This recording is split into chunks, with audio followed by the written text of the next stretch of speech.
Welcome to the Advanced Sports Analytics Show here on Rotogrinders, brought to you by Prize Picks.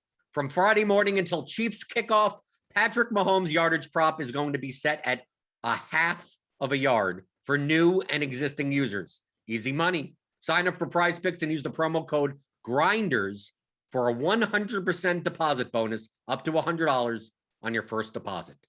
So I'm Jordan Cooper, aka Blender Ed, Blender HD. You can follow me there on Twitter.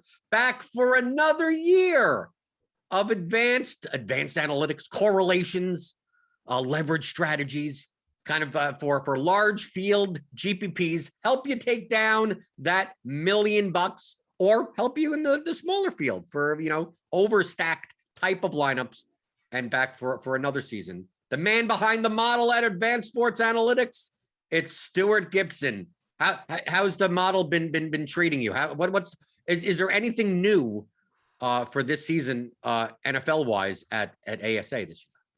Yeah, it's been a long week to say the least. I started working on stuff like 2 months out, and it never feels like enough time. But we're rolling out a lot of different things this year.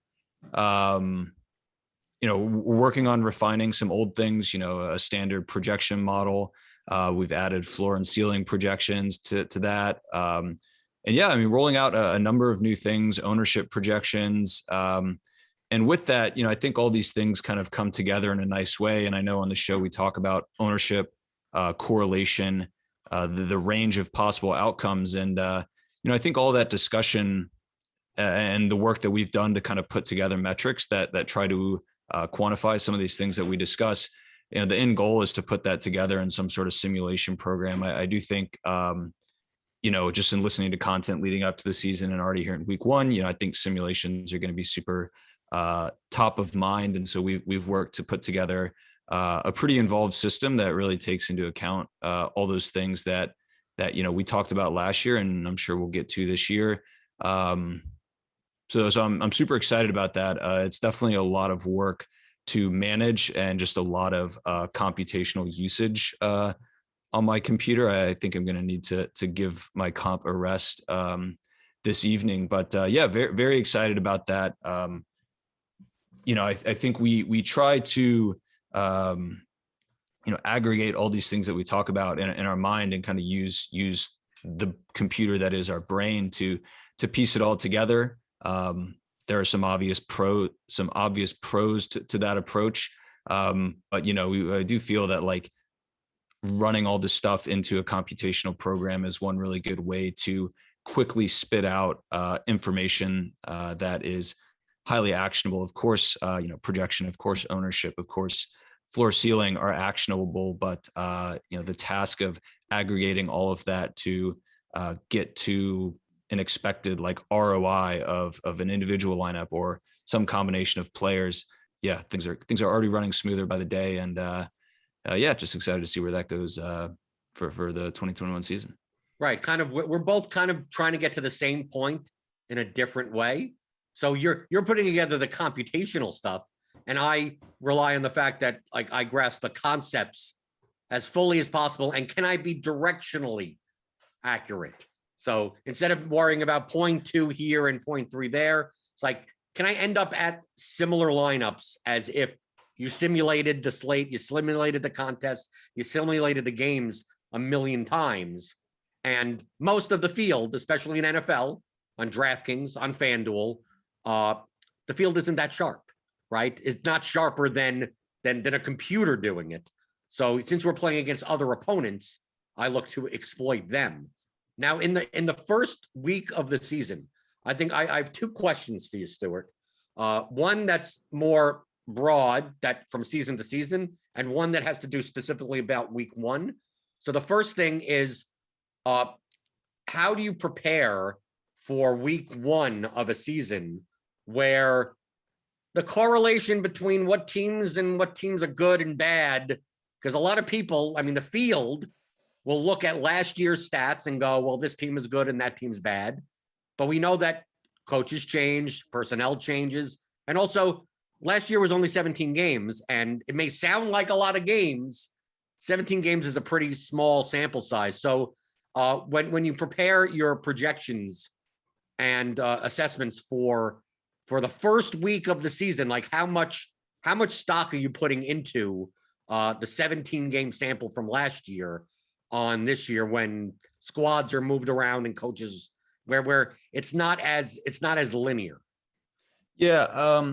I mean, we're putting stock in kind of the back half of last season. I mean, it's very tough because, like you mentioned, the sample size is small. It's limited, but also with baseball, we have a large sample that is also recent enough where we feel that sample is going to be indicative of what the future will hold. As we're like the NFL, yeah, we could increase sample size and go back the past 3 seasons, but I mean the current state of teams are unrecognizable 2 years removed from one another. So yeah, I mean it's a tough line to walk early in the season, like with rookies who essentially don't have any data. We were trying to get preseason data to impute like efficiencies for rookies, but not available. And I'm not even convinced that like preseason efficiency data is super reliable. Some players are going up against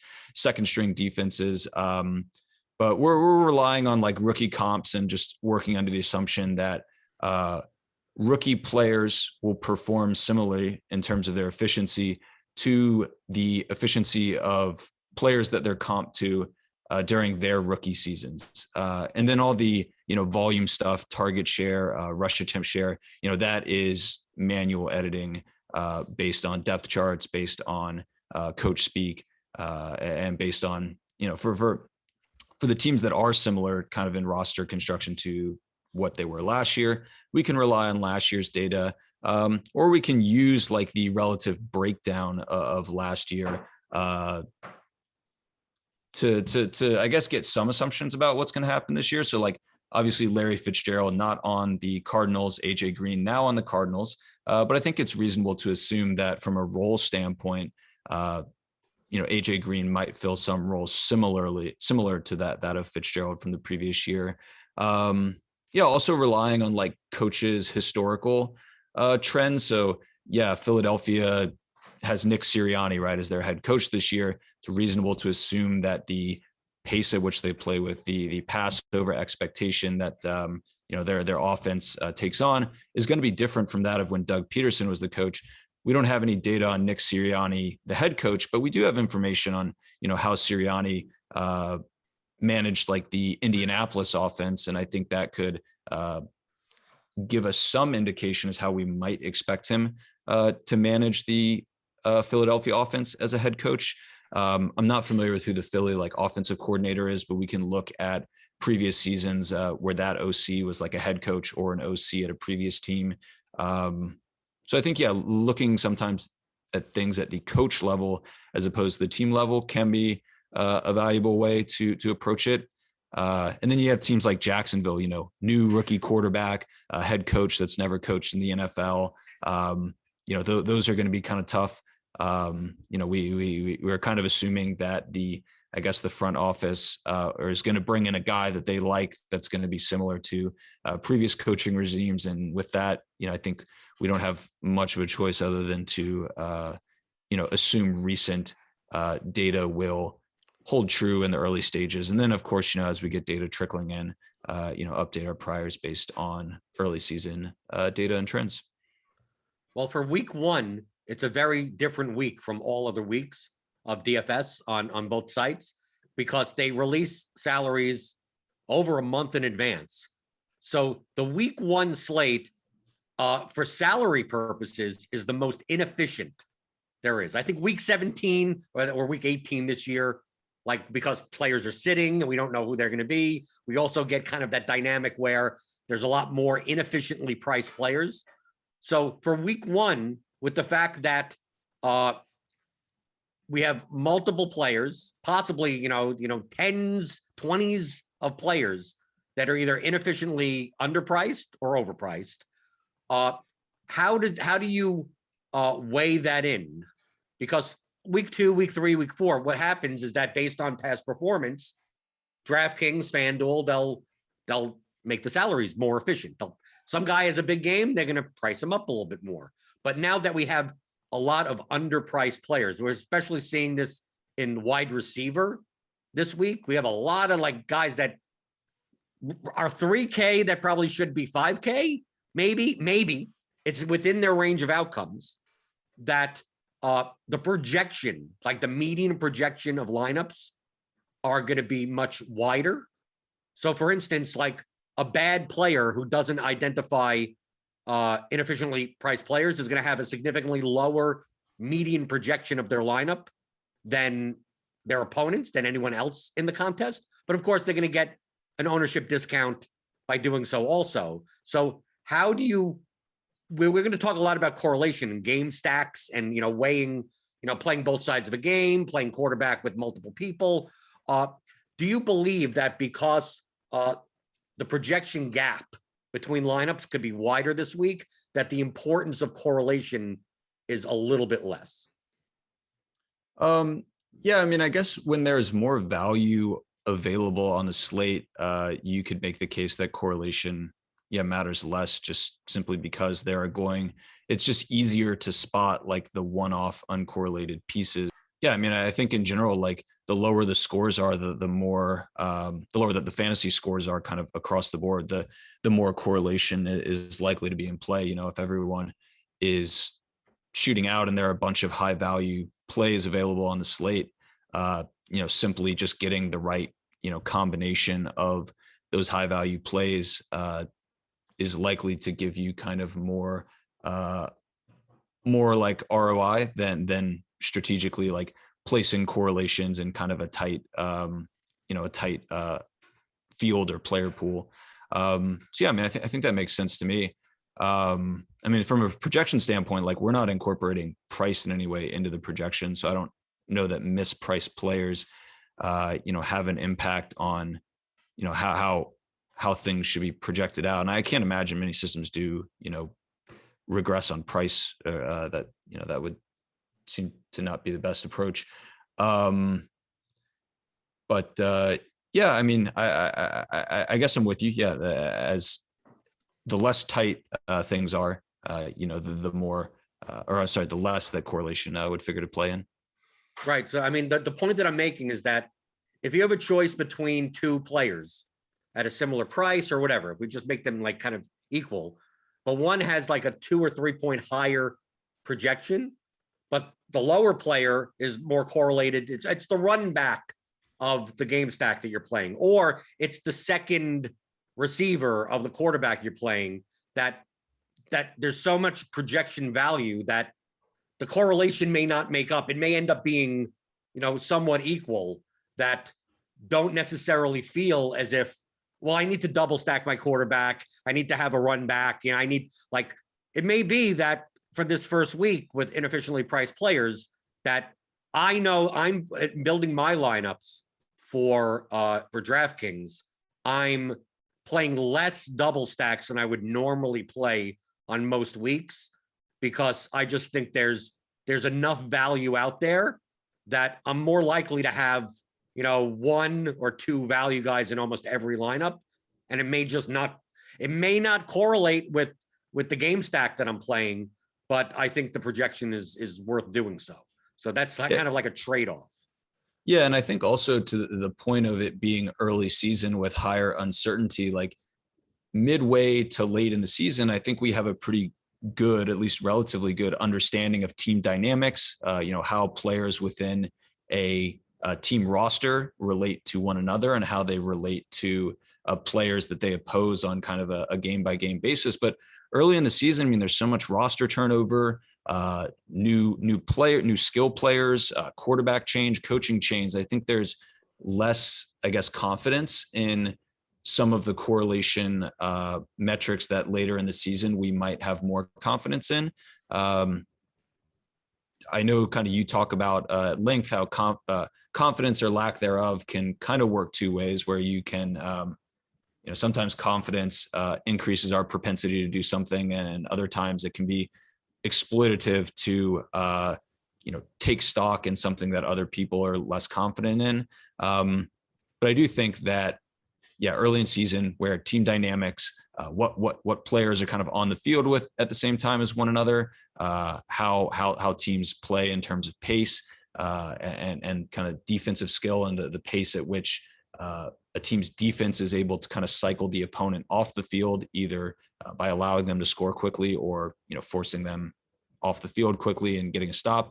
All that stuff's unknown. So maybe, taking stock in correlative assumptions might be a little weaker kind of in the early stages of a season, and we might become more confident in that as the season rolls out.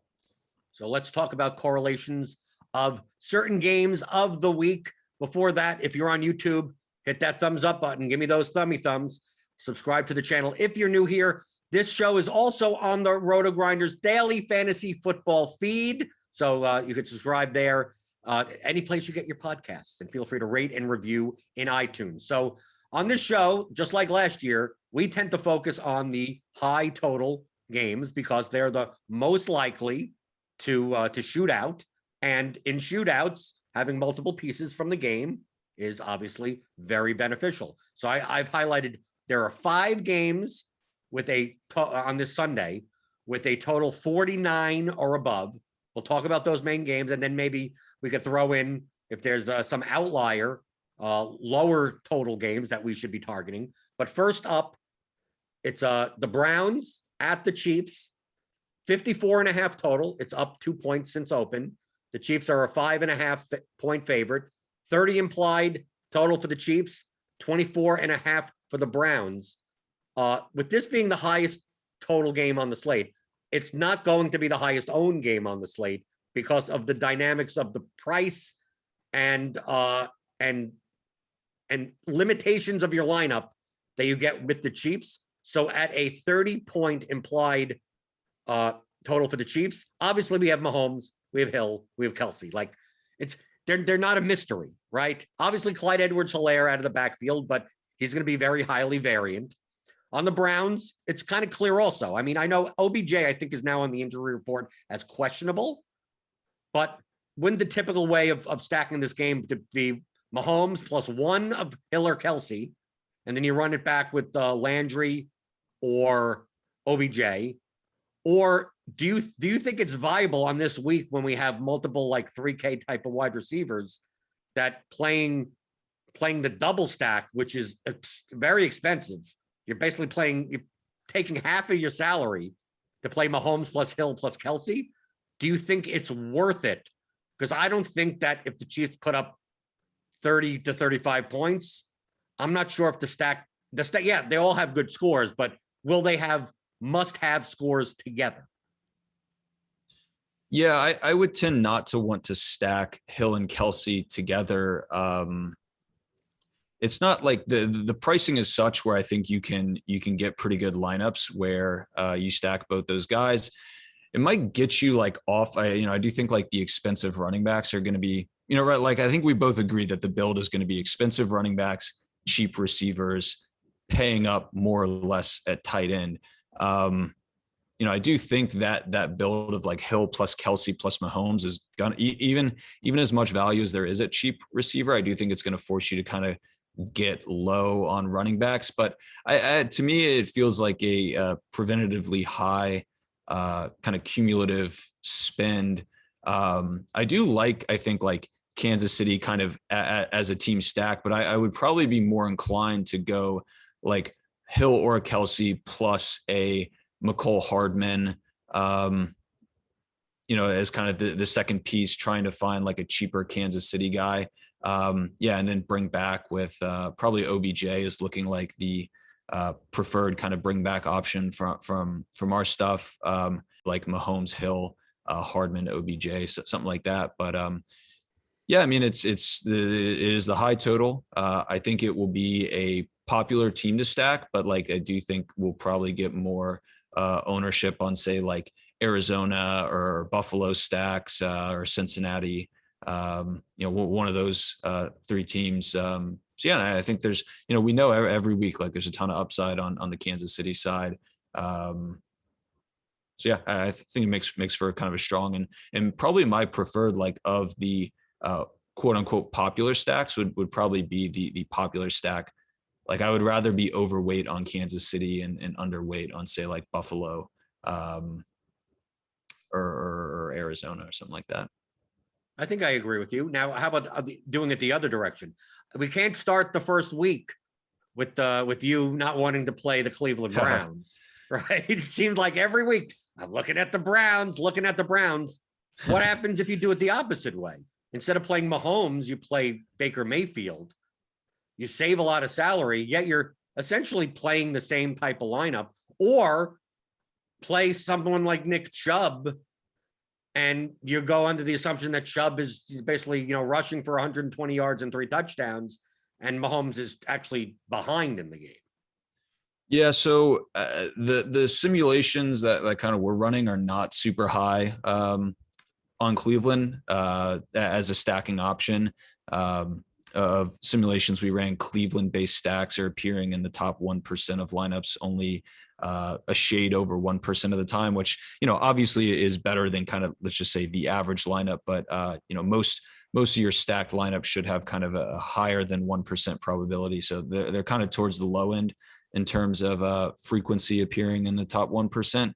And yeah, I'm not sure what exactly that comes from. We must have kind of a weak projection on Baker. And it's also a pretty spread out offense, like OBJ, Landry, Donovan Peoples-Jones figures to have kind of a slightly higher role with, like Kadero Hodge not in the mix. They have kind of the trio of tight ends that, I almost feel like Cleveland is a little tough to pin down right now. Like, just thinking back to last year when they didn't have OBJ, it was a pretty condensed, and they had all sorts of injuries at tight end. It was a far more condensed, receiving pool, and I think target shares were a little more sparse, right? There were a bunch of guys that were not in play at all, and then a number of guys that you could project for close to 20% target share. I think that's not so much the case right now. We'll see if injuries, kind of comb out some of these secondary or peripheral Cleveland receivers. But yeah, I mean, I guess I just have more confidence in the density of Kansas City, right? With no Sammy Watkins, like, just could see Tyreek Hill getting like, 30% target share, 40+% air yard share, something like that. As we're Cleveland, I don't know, OBJ last year when he was healthy was a consistently good target share, north of 20, but never, rarely like a truly great, 30+, 40+% target share game. So yeah, I think I'd be a little less interested in going on the Cleveland side, and definitely would want to attack that from the Kansas City side of things. Right. Talking about before with the inefficient pricing and the less need for correlation, not saying that you don't need it at all. I think I'm more likely to not even prioritize the Browns in Kansas City lineups. Like I'm perfectly fine just going Mahomes plus one of Hill or Kelsey, and that's it. That's the Chiefs go on, they win 42-7, and who cares who's on the Browns, because none of them get there anyway. So yeah. The next game, 53 total. It's up 2 points from 51. It's the Arizona Cardinals versus the Tennessee Titans. The Titans are now favored by 2 points. Titans 28.5 implied total. Cardinals 25.5 implied total. This is, I believe, projected by the Blitz to have the most amount of plays in the game, because Arizona runs, I mean, if we go by last year, the highest pace in the league. And the Titans are sneakily fast also, even though, yes, when they lean on Henry, the clock tends to slow down, but the Titans actually throw the ball way more often than people think they do. So for this game, I think it's going to be popular, and I think it's primarily going to be popular because it's very clear who it is that you would play. right? You have Kyler Murray, DeAndre Hopkins. Maybe you throw in a Rondell Moore. He may be the slot receiver. That's kind of fragile right there. We don't know. And then on the other side, you got Tannehill, Brown, Julio Jones, Derrick Henry at running back. Obviously, you got Chase Edmonds or something at running back for the Cardinals. But like, I don't think I have to guess as much. I think the Titans are way more condensed than the Cardinals, because Cardinals, he'll run 4 wide receiver sets sometimes. But do you think that with the pricing, because this is not going to be cheap either, Murray and Henry and the receivers, I mean, this isn't cheap.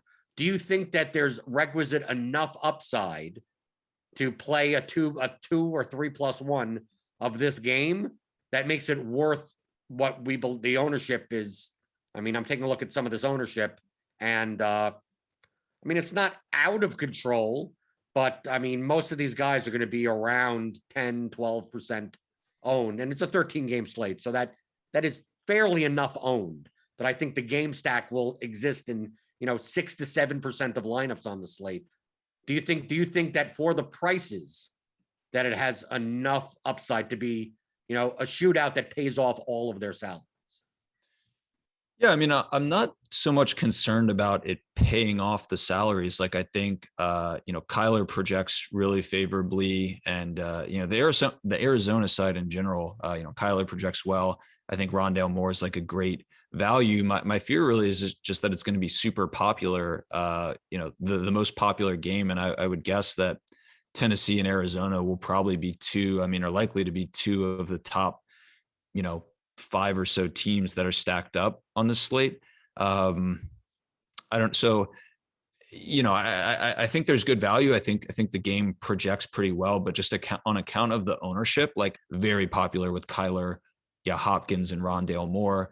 To me, like, an interesting guy in this game would be, Chase Edmonds. I think is likely to probably not appear in many lineups. Just he's kind of at a price point that is unlikely to get a lot of ownership, just given, how cheap and valuable cheap wide receivers are. I think, like we discussed, people are going to spend up for the Kamaras, Mixons, CMCs, McCaffreys of the world. And Chase Edmonds to me seems like a pretty strong, leverage play in this spot where, if he has a big game and steals, rushing equity from Kyler Murray, steals kind of more than expected usage from some of these Arizona receivers, I do kind of like Edmonds in this spot. So kind of trying to be underweight on, say, Arizona stacks and be overweight on, say, Edmonds. I think for me that sets up as kind of a nice leverage spot. My leverage take on this would be to play Kyler, but don't play Moore or Hopkins. I think I'm less likely to play Hopkins, because remember, Hopkins is 7,800. So he's going to need to get you, 25, 30 plus points, obviously correlated with Kyler Murray. But since we got AJ Green, I know, old guy in there, still got Christian Kirk around, that it's quite possible that Kyler, maybe he throws for 3 touchdowns and runs for 1, and none of the 3 touchdowns go to Hopkins. So Hopkins may still be sitting there with 19 points, but isn't going to be as valuable in the stack as a, 2% owned AJ Green or Christian Kirk, who they're the ones at 3,800 and 4,500. Rondell Moore sitting there with a nice slot receiver game, right? Maybe 6 for 60. And it's like, yeah, for 3K, 12 points, good for your cash lineups. But now you're wasting a spot with only 12 points in a GPP lineup. Maybe how often will Green or Kirk beat out Moore, even though Moore's slightly, cheaper, that one is going to be around 14 to 15% owned, and the others are going to be 2% owned. That why would I, if this is going to be a popular game, unless I get different in the rest of my lineup, like, I can still take the chalk in the rest of my lineup and go, well, give me Kyler, give me AJ, give me a Kyler AJ Green stack and run it back with Julio. So you're it's not like you're going completely nutso, but there's a world in which Hopkins still gets 100 yards, right? He's not like he has a bad game, but he just doesn't see the end zone, and these other subsidiary pieces do. Yeah, I'm with you. And like, look, if Hopkins has a great game and you've got him, you're still going to have to beat out, the other whatever, 12% of the field or whatever that has kind of Hopkins plus Murray in their lineup. Maybe not 12%, maybe like, I don't know, 8 to 10 or something like that. But yeah, I mean, it's one of those ones that like it does set up well. If you ignore ownership, it looks like a great spot, looks like a great game. Yeah, I am just a little concerned that the ownership is going to be very high, particularly on that Arizona side. What do we do with the big dog? 10% owned. I mean, comparison to McCaffrey, compared to Kamara, compared to Cook. I mean, typically Derrick Henry, since he doesn't really catch passes, he's touchdown dependent, which is highly variant. I mean, kind of the rule is you play Derrick Henry when he's not chalk, and you fade when he's chalk. Does Derrick Henry correlate well enough to the Cardinals, though, that when Derrick Henry has a 150-yard, 3-touchdown game, that that Kyler Murray gets there or DeAndre Hopkins gets there? Are you more likely to play Henry as a one-off or as part of a game stack? You probably game stack him. I think as a running back, it's one of those that can hit home run to the opposing offense pretty quickly. So yeah, I mean, I think Henry makes for a decent play as part of a game stack, but he's not super strong from a projection standpoint. But that has, he has broken the mold on kind of games in the past where he doesn't project super well from a median standpoint, but he does have that great ceiling. Yeah, I mean, I would expect Henry to not generate a ton of ownership. So yeah, I think he's in a fine spot. Okay, going on to the next game. I like this from an ownership perspective. I like this game the best out of the 49 plus total games. And this game is the Seattle Seahawks versus the Indianapolis Colts. It's 49 total. It opened at 52. So now it's down to 49. The line flipped. So now that Seattle is a 3-point road favorite, they have 26 implied total. Colts have a 23 implied total. If we take a look at ownership, like this game does not stand out other than maybe Michael Pittman. So Michael Pittman at 4,100, because we don't have T.Y. Hilton there anymore, is going to garner some ownership. Maybe we get a little bit on maybe Chris Carson, but if you're going to tell me that like Tyler Lockett and DK Metcalf and Russell Wilson as a stack is going to be like the 12th highest on the slate or something like that, they're playing inside in Indianapolis. Like, how do I not take a shot on this? Yeah, I am happy we're on the same page out of the gate. I mean, so I'm working on our Substack article for the week. I've written up both sides of this game. I mean, I think you could play either side of this game. Seattle is I think kind of more down the fairway option, but definitely not as not going to be nearly as popular as like Arizona, Kansas City, Tennessee, like Atlanta, Carolina. I mean, I do think they're just not they're not going to generate quite the ownership that some of these other stacks that maybe project better from a value standpoint will. And yeah, I mean, we can start with the Seattle side. I mean, Russ, obviously high upside quarterback, can run. Yeah, I feel pretty good about Seattle's, the receiving situation. Like they lost David Moore. They lost Greg Olsen, but added Gerald Everett. So I kind of see that as more or less a wash. Maybe you could expect a little more targets to tight ends than last year. But yeah, I mean, it's just like David Moore kind of was a perennial thorn in the side of any Seattle stacks that didn't include him. I don't think like the pricing is so insane on Metcalf or Lockett such that you couldn't stack them together. The narrative is kind of always, oh, well, you can never play those two guys together because either one has a big game or the other has a big game and the other does nothing. Like, maybe that is the case, but I feel fine stacking up both those guys. We just going back to the last game, like if you go Edmonds at running back, do that Seattle trio of kind of their star players plus Pittman. I mean, just to me, the ownership on these type of builds are going to be quite low. The totals there. Seattle, is supposed, we've heard that they're going to play fast this year. And then, I'm fine with the other side. I mean, do you have any thoughts on Indianapolis? Usually Seattle's a defense that we want to pick on. From a projection standpoint, like Wentz and some of these secondary Indianapolis pieces aren't super compelling, but I mean, the ownership's going to be next to nothing on some Wentz, Pittman. You could just go single there, or you could try to, put in like one of the tight ends who, are going to get next to no ownership because, the popularity of like Kelsey and Pitts. Are you looking at this just from the Seattle side, or is Indianapolis in play for you as well?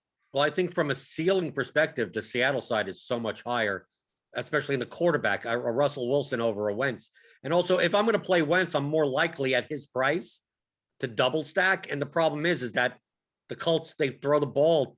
Obviously it's a different quarterback now, but Paris Campbell, you got Dak Pascal, you got like 3 tight ends that they rotate. Like, do I have to guess at the second? Like, I don't mind taking one of them as the run back of Wilson plus receiver, right? Because I don't have to worry about the Seattle side as much as I worry about the Colts side. But what are your thoughts on like an 8K Jonathan Taylor in this spot? Because I can't see him being, he may be 2% owned on this slate, because he's one of those people that I think is actually slightly overpriced compared to other running backs. But do you think that from a probabilistic standpoint, I think if Jonathan Taylor is doing very well, I think it's more likely that the Seahawks are dudding. Like, I don't see Jonathan Taylor as a run back to Russell Wilson plus DK Metcalf. I see Jonathan Taylor as, I'm just playing Jonathan Taylor and he's the only guy in the game. Yeah, I think I'm aligned with that. His ceiling game is going to be a slow pace, ground and pound Indianapolis game. I don't think he's like great from a projection standpoint, but yeah, we actually, I have the ownership at 2% on Taylor. I do think he has a higher than 2% probability of, being in kind of the top 1% of lineups.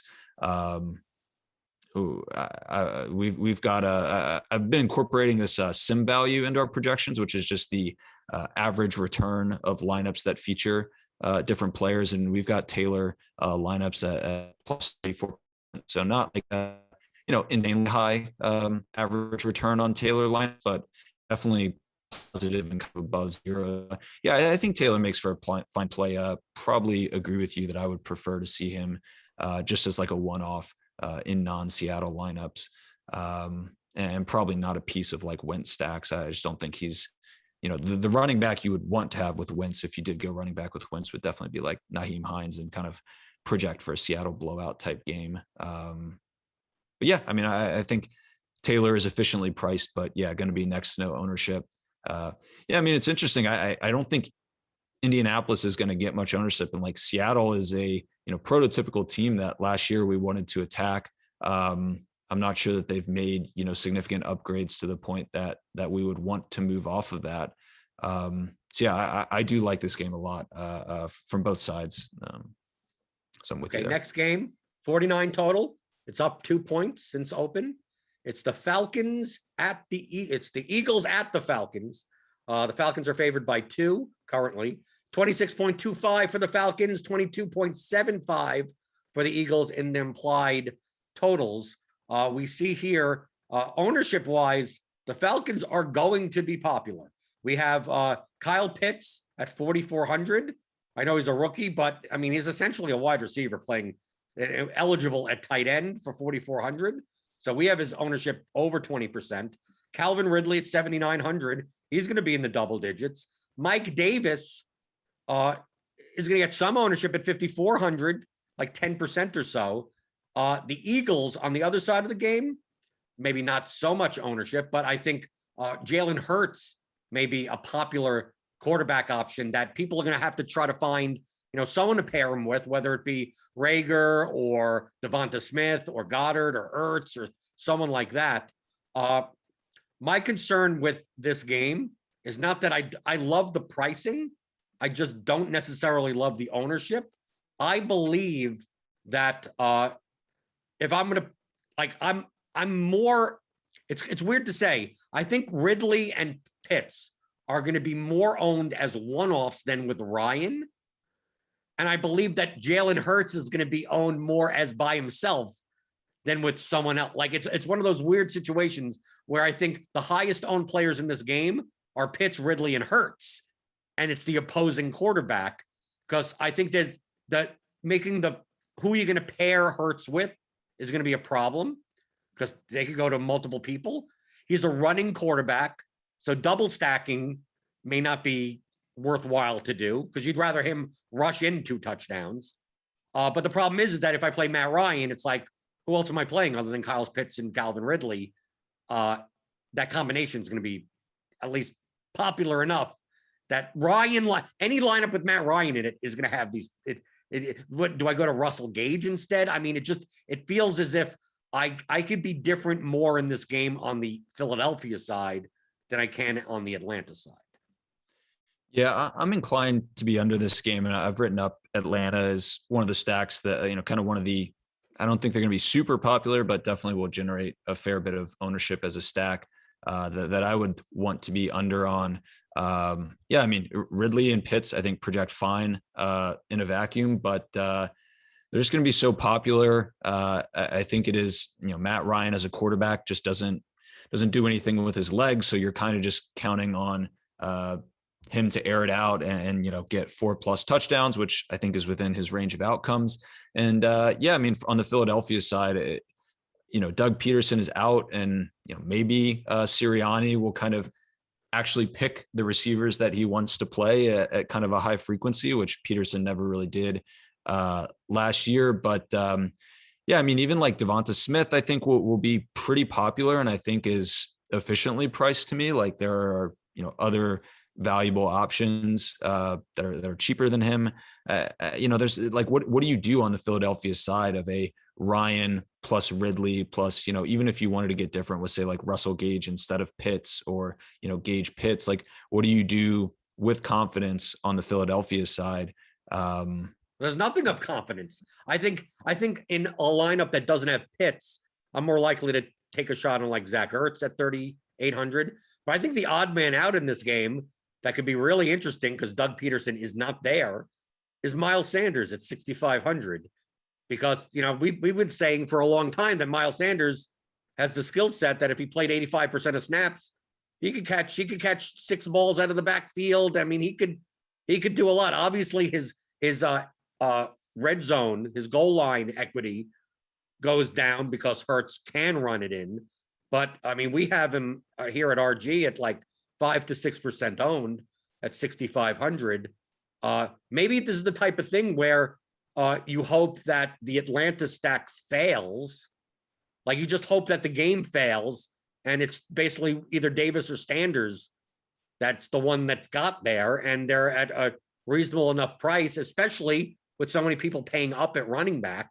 And if they pay in this range, they may be paying for a Najee Harris or a James Robinson or Joe Mixon, Antonio Gibson. I think all those guys will be more popular than, Mike Davis or Miles Sanders, that you just take one of the running backs as a one-off and say, oh, so that's it. That let the game fail, but let me take the piece that got 2 of the touchdowns in a spot that I'm able to get different because I don't have one of the popular running backs.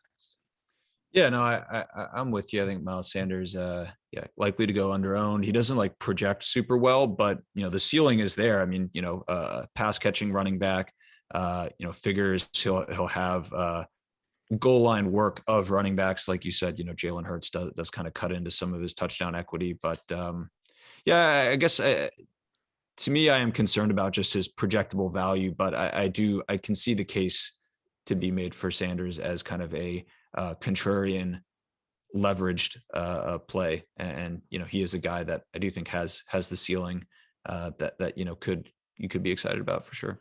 Okay, the last game that's 49 or above total, it's the Packers at the Saints in Jacksonville. Okay, not in the Superdome, so it's technically a Saints home game, but they're still going to be playing outside. The Packers are a 3.5-point favorite, 26.25 implied total for the Packers, 22.75 implied total for the Saints.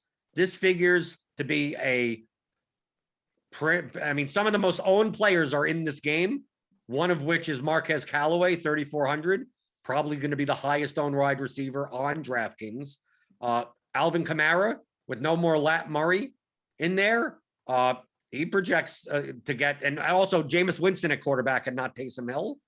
So he's projected to be over 20% owned. You got Devontae Adams, obviously a top wide receiver, 8,300.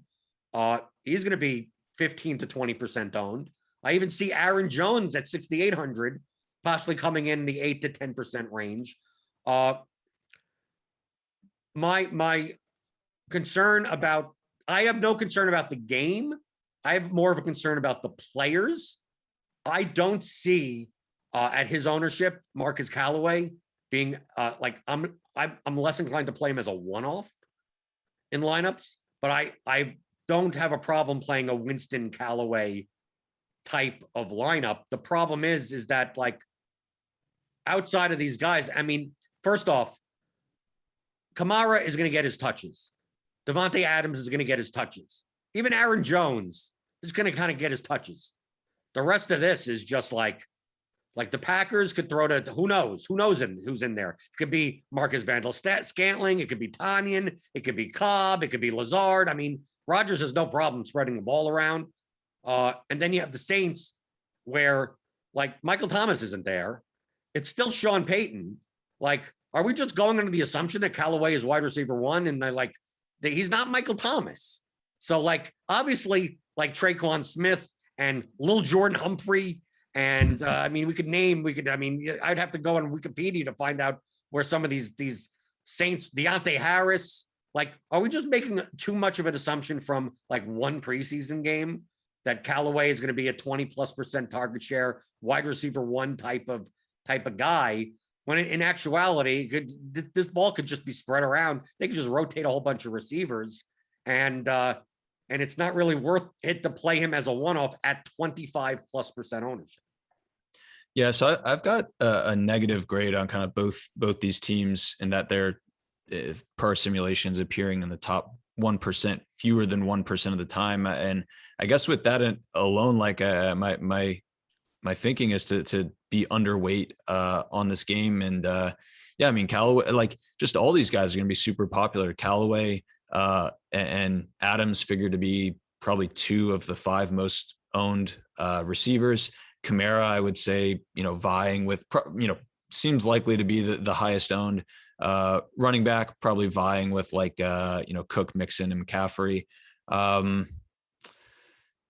Yeah, I don't know. I think it's a game that the numbers are telling me to be underweight on. I think from a value standpoint, I kind of like Arizona, they project well, but just given the high ownership and aside from Kamara and Adams, I agree some degree of uncertainty, particularly with how New Orleans is going to spread around the ball.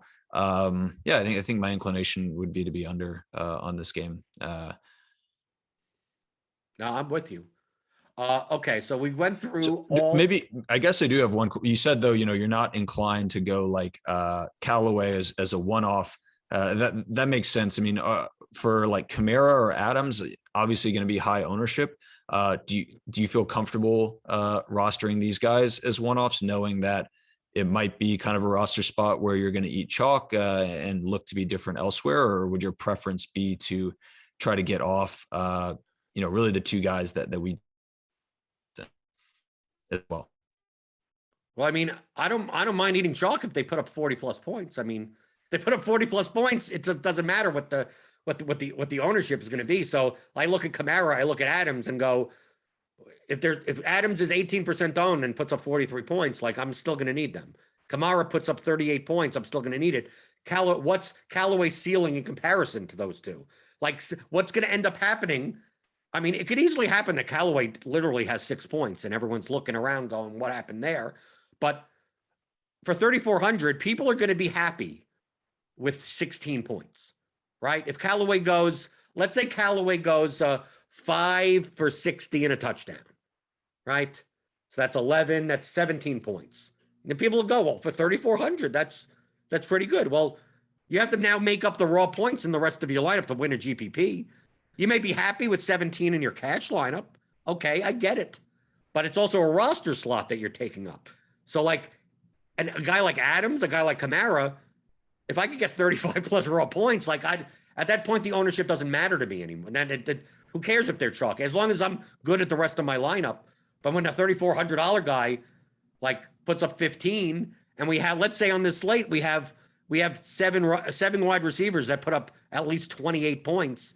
It's like those wide receiver slots are going to be very valuable to have, and you'd rather not have an 18-point Callaway there because you're going to need Adams and Ridley in your wide receiver spots, and then one of the cheaper running backs, it equals someone else. So like McCaffrey has a 32-point game, and it's like, okay, that's pretty good. But Mixon has a 32-point game, or Antonio Gibson has a 30. Like some cheaper running back matches, and it's like, well, now that they could match the higher end running back, I'd rather pay up at wide receiver. So like I view things in that way, where like how often will Callaway burn me from a first place finish in GPP versus cash games where I don't necessarily care. Adams and Kamara are more likely to burn me by putting up a score that you need the raw points in order to get. You understand why like high price chalk is not necessarily that much of a concern to me in my lineups. It's the stuff where their floor is like single digits. Like Adams, I'm not concerned outside of getting injured. That's like, oh, Adams 8% target share a game. Like that's just that. It would be such a outlier for that to happen. But if Callaway came, we saw one preseason game, and he comes and he only plays 60% of the snaps because they do something else. They line up Kamara as a wide receiver, even. I mean, like, you don't know what they're going to do. We have a sample size of almost nothing. Adams and Kamara, we don't have sample sizes of nothing. I mean, that's like Aaron Rodgers is going to throw the ball to Devontae Adams. There's no question about that. Yeah. Yeah, no, that makes sense to me. It's like Callaway is likely to be a helpful piece, but unlikely to be a necessary piece, and also has a decent probability of totally sinking your lineup. Adams and Kamara have potential to be like necessary pieces, I guess, in a way that, of course, Callaway has the potential to do that, but more likely that he's to be a helpful piece than I guess a necessary. Okay. Any other games on the docket that we didn't get to, that because it's a lower than 49 total that you're looking to target as far as, building team and game stacks around? Yeah, I mean, Carolina to me looks a little interesting. Darnold is concerning, but the skill pieces are really compelling. McCaffrey will be popular. I don't suspect, though, that DJ Moore or Robbie Anderson are going to be exceptionally high owned. And, I think both are, highly talented receivers. Terrence Marshall, I think will gain get some steam. So, you could do something like one of more is super cheap.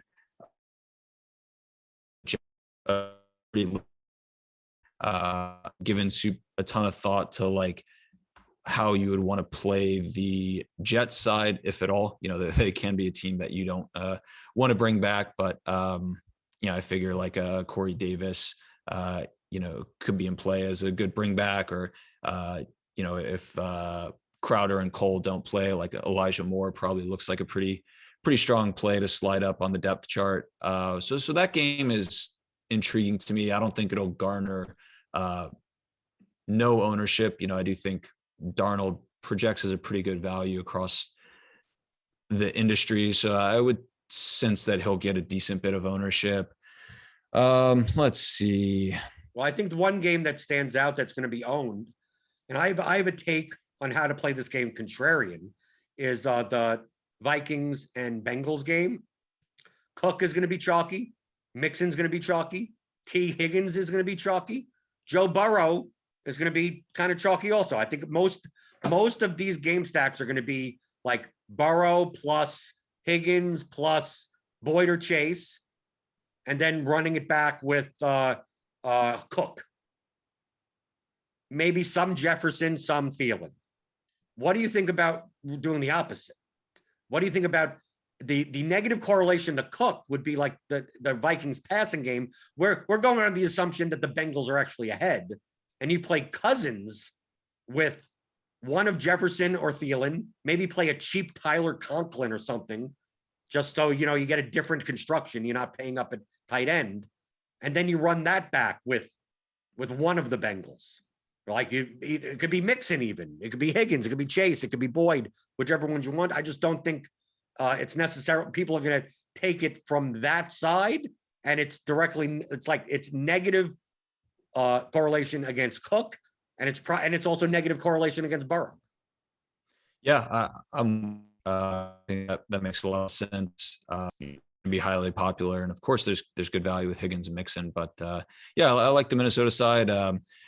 So we've been dabbling with like not only looking at stacks and their like simulated ROI or top 1% outcomes on the team level, but also at the player level. And one combination that kind of is bubbling to the top is like Cousins plus Jefferson plus Conklin plus Boyd, which I think is one that you kind of called out there, or could be made from some of the players you highlighted. So yeah, I think that makes a lot of sense. Yeah, I mean, I think the Cincinnati side like looks reasonably good to me, certainly from a value standpoint. I think to me, like that would be a chalk, like going like Burrow, Higgins plus like Jamar Chase or Boyd or something like that. To me, between like say that stack and like an Arizona type stack, I think I would be preferred. I'd rather latch on to like Cincinnati as one of the chalkier stacks than say Arizona or like Buffalo, if that makes sense. And I'm not totally sure if you're aligned with that, but that's kind of. I think it's more due to price. I think the amount of production difference between the Bills stack and the Cardinals stack, like the Bengals, I mean, it's quite possible Burrow throws for the most amount of passing yards this year. They're going to throw the ball more than anything else, and they're also going to be behind in games a lot of times. And the Vikings, what I always like about the Vikings is that, like, you know where the ball is going. Like it's one of the most condensed team offenses, especially now with Irv Smith out. We don't expect Conklin to get. I mean, he's more of a blocking tight end. There got to be a tight end out there somewhere, so he's going to get some looks. I just like playing, game stacks with the Vikings, no matter who they're playing, because they've one of three skill position players, and most likely in every game, one of them will have a GPP ceiling type of score. Man, get your trash can ready. I feel like this is you're not going to like this one, but what do you think of the Houston-Jacksonville game? Okay. That's the biggest question I had for you. We'll close with this. Okay, that's the game I'm looking at. I think it's the highest variance game on the slate. Yeah. I think this is the type of thing where we may not. It's weird for me to say. We may be severely overestimating how NFL ready this Texans team is. Like the Texans may end up. We looked at the Jets last year, right? As like, oh, you can't even run back people in their games because like just no one ever gets there because they're that bad. The Texans may end up this year being worse. And now the Jaguars are not a good team either. But I actually think that the drop down between the Jaguars and the Texans may actually be ginormous. That Jacksonville is not going to be like a favorite in many games this season. This may be the time they have cheap pieces to take Marvin Jones and Laviska Shenault. And, if you want to play James Robinson, obviously he's more outside of a game stack environment. My question is it possible? The concern here is like, if you take a look at the past data, these players hit ceilings when they're shootouts, right? So if we believe that the Texans are much worse than they are, is it less likely that the Jaguars players even get there because they're just almost shown no resistance, that they end up running the ball for the second half. I mean, like it ends up one of those games where the other team is just, the ball's not flying back and forth. It just stalls at a lot of places. And you have to expect that the Jaguars are going to stall some also. That it's not a matter of, can I play Lawrence plus Jones plus Chenault plus Brandon Cooks or, something like that. It's more of a matter of, do I play anyone on the Texans side? And then if the Texans can't even put up points this game, can the Jaguars can Trevor Lawrence be the highest scoring quarterback? And I'm not sure about that. Yeah. I think those are fair concerns. I mean, the ownership is just going to be so low on, I think the Jacksonville, the skill pieces will get, a decent bit of ownership, Marvin Jones in particular, but as a stack, I mean, I think the ownership on both these sides is going to be so insanely low. I think at the outset, it is worth taking some shots. We look, I mean, last year with the Jets, at least I tried doing some Denzel Mims bringbacks, doing some Crowder bringbacks, doing some Perriman bringbacks. Of course, we eventually came to the conclusion that it was not worth bringing back some Jets guys. But I don't know. At the outset, Brandon Cooks is going to get targets. Jordan Akins is a guy I think he'll get his looks. The Texans could put up 7 points. They could put up 3 points. I don't think any of these defenses are any good. It's really going to kind of be a war of futility. I don't know. I imagine I will be taking some dart throws on stacking this game. It's not going to really take much to be overweight the field. We might come back next week and the Texans score 3 points, and we'll probably rethink the idea of Brandon Cooks as a viable bring back. But at least at the outset, I'm intrigued. I'm gonna probably have some Brandon Cooks kind of game stack type lineups. Right. It seems like you're for the vomit stacks this week more than I am. Yeah, it might be. And I'm leaning heavily just on some of the simulation values we're cranking out. And man, it's finicky, well, I don't know. It's part of a longer discussion. They look compelling. I definitely think it's going to be different. I mean, there's just going to be a lot of expensive quarterback play, a lot of cheap receivers and expensive running back type stuff. And I don't know, maybe going cheap running back, expensive one-off receivers and a vomit stack might be a kind of different way to approach things. Well, we'll see how it pans out for week one. AdvancedSportsAnalytics.com. You also put out a Substack that people can subscribe to. So how do they get in touch with you there and all the tools that you provide at ASA? Yeah, so through probably Saturday, I think we're going to keep the site free just so people can poke around. We're still kind of working to put some finishing touches and kind of micro adjustments to some things. So yeah, we'll keep it open free. Probably up till Sunday morning or something, and then put things behind the paywall. We will have a Substack article coming out imminently. I wanted to press publish for the episode, but got tied up with some other things. That will be free this week, but then we will eventually kind of move behind a paywall. But you can subscribe to the site, and that'll get you access to projections and optimizer. We do have some other kind of data visualization and raw data tools that people can use. Our projections are available on Fantasy Labs, so any Labs subscriber can access those through the Fantasy Labs marketplace. And on the site we have some contact information, Twitter as well. I believe our Twitter is AS Analytics, so ASA Analytics. You can reach out to us on Twitter. Pretty responsive, and we'll be tuned in this weekend. So you can reach us at those contacts. Right, and you could also download the projections from ASA and upload them into Lineup HQ on Rotogrinders. If you're a premium member, feel free to click on the link in the description for $10 off your first month. So for Stewart Gibson, I'm Jordan Cooper, aka Blender Ed, Blender HD. Follow me there on Twitter. And this has been the Advanced Sports Analytics Show here on Rotogrinders.com.